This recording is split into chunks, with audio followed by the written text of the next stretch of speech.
Okay, right here.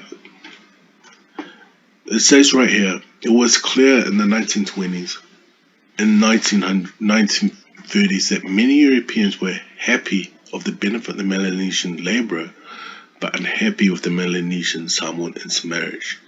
It was primarily this consideration that made the Germans segregate the Melanesians prior to 1918. It's funny because the more I read it, the more I realized that the segregation was not from the Samoan side, but it was more the Europeans who wanted to put the two races away from each other. And I highlighted this bit, the Samoan attitude. This is the Samoan attitude to Melanesians was ambivalent. On one hand, they probably liked many Melanesians personally, and certainly desired the goods which the Melanesians were prepared to offer them in exchange for hospitality and access to Samoan women. On the other hand, were very ranked and status conscious. They were aware of the menial tasks performed by the Melanesians, which most Samoans declined to perform for wages. They also knew that the Europeans looked down on the Melanesians. It was not easy for them to fit the Melanesians into their traditional scheme of rank and status. This is exactly what I was trying to tell black people, that it has nothing to do with Europeans. This whole idea of Polynesians, like that's why I keep trying to tell people that Polynesians naturally, like my ancestors, naturally looked down on Melanesian people. This is why this intermixing of two races will never happen. Will never happen like you guys think it, like the how out of Taiwan, that bullshit theory that they keep making up. And I highlighted this, but the Melanesians demonstrated their solidarity with the identification with Samoans by supporting them all. And Samoans, what they did not realize, that this is the reason why Samoans embraced the Melanesians, because they wanted to make the New Zealanders lose more control. They wanted lose the control of it. And here you have in the Samoa Times, during the 1920s contains several accounts of physical confrontations between Melanesians and Samoans. That's what was happening then. The New Zealand would get the Melanesians to fight against the Samoans, and that's what happened. This appeared to have been provoked by the Samoan insults to Melanesians, the fact that most of the Melanesians who remained in Samoa took wives and generally explained by someone as a result of sorcery. So there you go, you see that Samoans must have thought that the only way that these Melanesian men got Samoan wives was through some sort of black magic.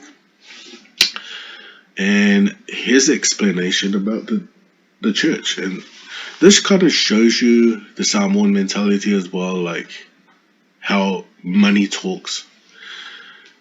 For example, not the church which came to them. So the church did not go seeking the Melanesians. It was the Melanesian men that was coming to church because they wanted to mingle with Samoan women. And what happened was there was the Melanesian plantation workers, and you may say even the Chinese plantation workers, their money was going into the pockets of the pastor who ended up building the houses. And if you really think about it, it's no different from Samoan pastors today. They still keep up with that stupid way tradition. And the attitude of Samoan twin Melanesians today is not easy to generalize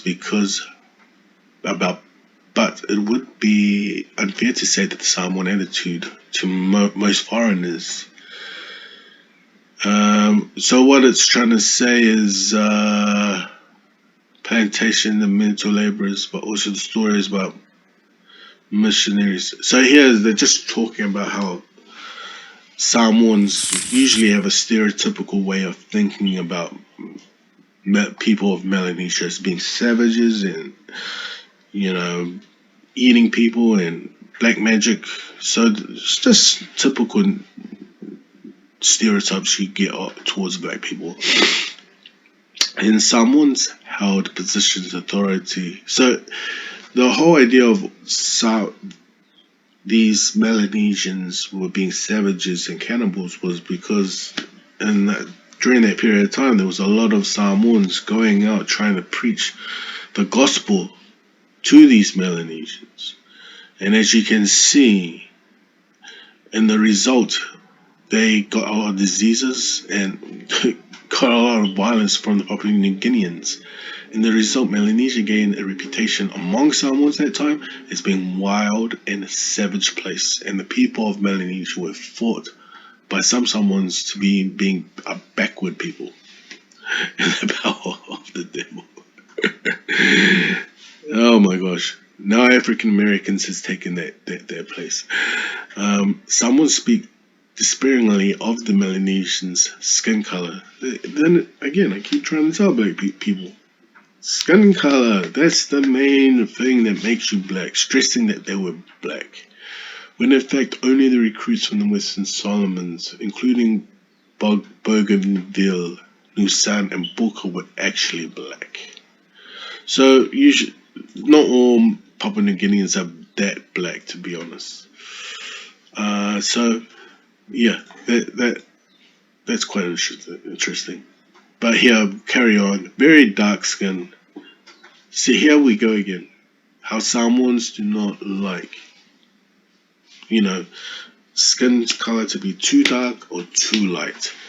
It's very important in Samoan culture. See, very dark skin is not admired by the Samoans, but neither is white skin. See, both those skin colors, Samoans do not like it. That's why I keep trying to tell people there is a feature among Samoans that they want to retain. They don't want to be too white.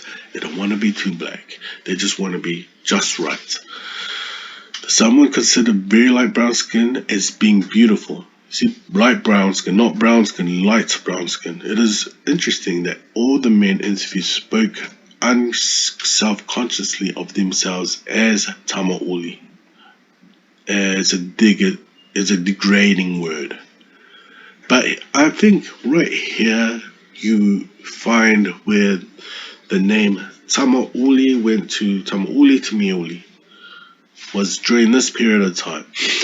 Samoans, which is definitely insulting, this is the term MEAULI. So they must have these missionaries must have went over to Papua New Guinea, must have saw how very dark and black these people were, and maybe that's where the word MEAULI, they started to go from black people to black things.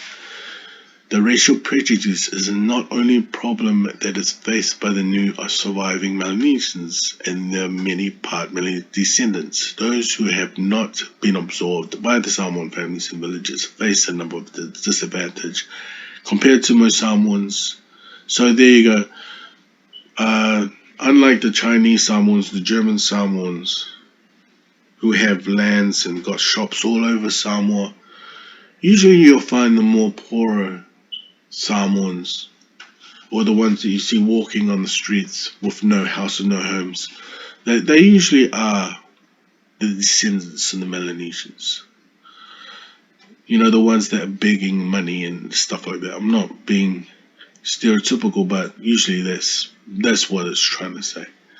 But I think I'll end the story there and finish it off another time.